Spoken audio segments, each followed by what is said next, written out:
আসসালামু আলাইকুম।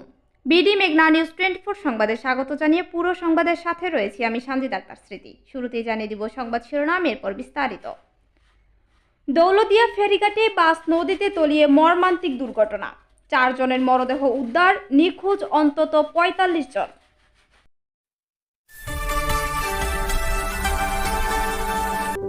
বিডি মেঘনা নিউজ 24।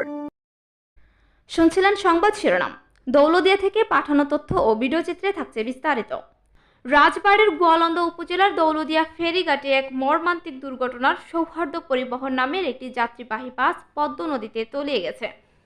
বুধবার 25 মার্চ বিকেল 5:30 দিকে 3 নং পল্টনে ওঠার সময় নিয়ন্ত্রণ হারিয়ে বাসটি গভীর পানিতে পড়ে যায়।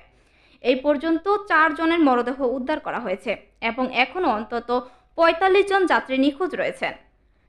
স্থানীয় গার্ড সূত্রে জানা গেছে, কুষ্টিয়ার কুমারখালী থেকে 56 জন যাত্রী নিয়ে ছেড়ে আসা বাসটি বিকেল 5:30টার দিকে দৌলতদিয়া ঘাটে পৌঁছায়। 3 নং পল্টন দিয়ে ফেরিতে ওঠার সময় হঠাৎ নিয়ন্ত্রণ হারিয়ে বাসটি মুহূর্তে গভীর পদ্মায় তলিয়ে যায়। নিখোঁজ যাত্রীদের বেশিরভাগই ঈদের ছুটি কাটিয়ে কর্মস্থলে ফিরছেন বলে জানা গেছে।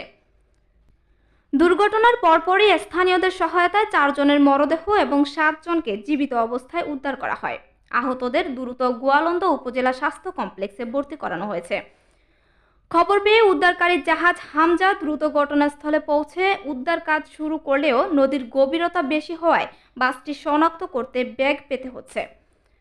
রাজবাড়ী ফায়ার সার্ভিস ও সিভিল ডিফেন্সের সহকারী পরিচালক সোহেল রানা জানান, দৌলতদিয়া ও পাটুরিয়া ইউনিটের ডুবুরি দল যৌথভাবে উদ্ধার অভিযান চালাচ্ছে।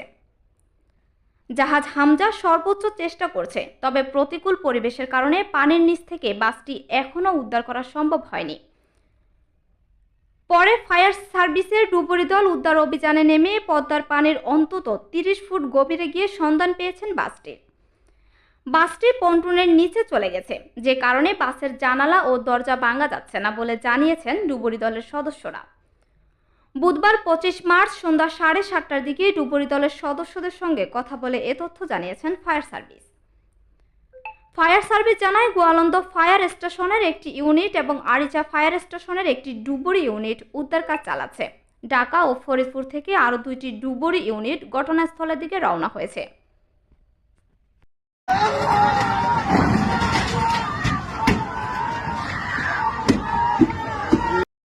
এতক্ষণ আমাদের সাথে থাকার জন্য ধন্যবাদ। নতুন নতুন সকল ধরনের সংবাদ সবার আগে পেতে আমাদের BDMN 24 ফেসবুক পেজটি ফলো দিয়ে লাইক, কমেন্ট, শেয়ার করুন এবং বিডি মেঘনা নিউজ 24 ইউটিউব চ্যানেলটি সাবস্ক্রাইব করুন। ওয়েবসাইট ভিজিট করুন www.bdmeghnanews24.com। আবারও দেখা হবে কোনো এক নতুন সংবাদে। ততক্ষণ ভালো থাকুন, সুস্থ থাকুন। বিদায় নিচ্ছি, আল্লাহ হাফেজ।